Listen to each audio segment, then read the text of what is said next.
भटनागर जी, क्या किसी तरीके का कोई सेफ्टी ऑडिट भी होना चाहिए? क्योंकि अभी तक जो फैक्टर्स आ रहे हैं, पटरी को लेकर सवाल खड़े हो रहे हैं, ट्रैक को लेकर सवाल खड़े हो रहे हैं, सिग्नल सिस्टम को लेकर सवाल खड़े हो रहे हैं, तो इसको जांच परखने के लिए कोई ऑडिट होता है रेलवे की तरफ से या नहीं? होना चाहिए।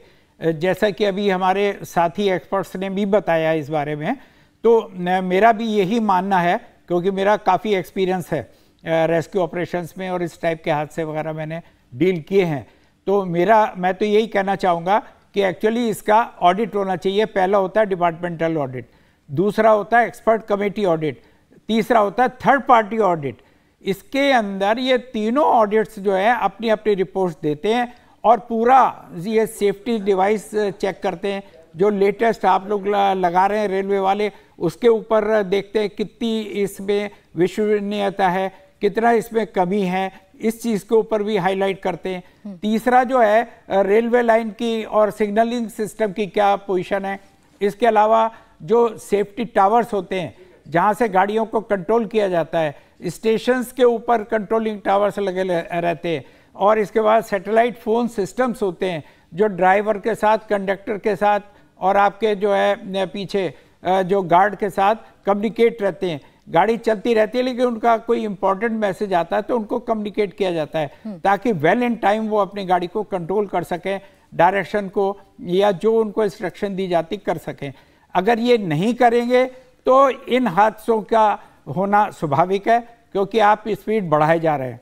आप जो है लगातार, अभी तो भगवान का दुआ करो वंदे भारत एक्सप्रेस इतना फ्रीक्वेंट नहीं आ रही है, तो उसके लिए इसी टाइप का ट्रैक की ज़रूरत है, इसी टाइप के सिस्टम की ज़रूरत है जो आप लोगों को करना पड़ेगा।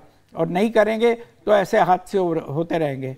जी, आप जिस इम्पैक्ट की अभी बात कर रहे थे, आप चर्चा में बता रहे थे, क्योंकि इस हादसे में जो अभी तक मैप के जरिए समझाया गया है उसके मुताबिक पहले कोरोमंडल डीरेल होती है और उसके जो पीछे वाली बोगियां हैं वो जाकर हावड़ा एक्सप्रेस से टकरा जाती हैं। तो ये किसका इम्पैक्ट था, ये किस तरीके से हो सकता है? जी, ये स्पीड का इम्पैक्ट हुआ है।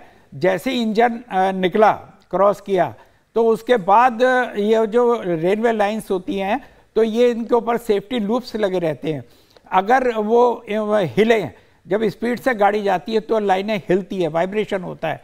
अगर कोई ढीला लूप हुआ तो वो निकल जाता है। उसके निकलने की वजह से वो सस्टेन नहीं कर पाए स्पीड गाड़ी की, और वो जो है ये छिटक गए डिब्बे, और उनके छिटकने से ये हादसे हुए हैं। ये मेरा एक अनुमान है, लेकिन सच्चाई क्या है वो तो आपका और इंस्पेक्शन होने के बाद जो एक्सपर्ट कमेटी सारा चेक करके रिपोर्ट देगी तभी पता लग सकता है। अच्छा, ये तो जांच के बाद साफ हो पाएगा, लेकिन अभी जिस तरीके से हमने देखा कि एनडीआरएफ हो, सेना हो, हमारे एयरफोर्स की टीम हो, कैसे युद्ध स्तर पर ये पूरा अभियान चलाया गया, रेस्क्यू ऑपरेशन चलाया गया, लेकिन उसके बावजूद 14 घंटे लगे, उसके बावजूद अभी तक ये कोशिश की जा रही है कि ऐसा तो नहीं कहीं अंदर कोई जान बाकी हो, कोई शव बाकी हो। ये कितनी बड़ी चुनौती आप लोगों के सामने होती है और क्या क्या मुश्किलें पेश आती हैं जब ऐसे ऑपरेशन आप लोग करते हैं? बिल्कुल, ये जो हादसा इसलिए डिले हुआ है क्योंकि रात हो गई थी और वहाँ एडिक्वेट लाइटिंग अरेंजमेंट नहीं थे, तो उसके लिए टाइम लगा।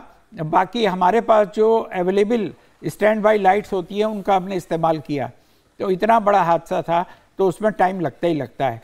इसके अलावा जो है स्टेट गवर्नमेंट ने भी बिल्कुल टाइमली हमें जेन सेट और दूसरे इंस्ट्रूमेंट्स वगैरह वो प्रोवाइड कराए। इसलिए थोड़ा रात होने की वजह से, डार्क होने की वजह से, विजिबिलिटी कम होने की वजह से डिले हुआ। लेकिन इन द मॉर्निंग जैसे ही फर्स्ट लाइट आई, इमीडिएटली हमारा फटाफट रेस्क्यू का और सर्चिंग का काम कंप्लीट कर लिया गया था। जी, अच्छा, एक बात और कही जा रही है कि जो बराबर से ट्रेन गुजर रही थी, जो हावड़ा एक्सप्रेस गुजर रही थी, क्या उसे रोका नहीं जा सकता था? क्या उसे कोई अलर्ट नहीं दिया जा सकता था कि आगे जो ट्रेन है जो दूसरी पटरी से गुजर रही है वो डीरेल हो चुकी है, डब्बे दूसरी पटरी की तरफ भी आ चुके हैं उसके? देखिए, ऐसा होता है 1 किलोमीटर पहले से ही अगर हमें पता लग जाता है तो उनको सिग्नल देकर रोका जा सकता है।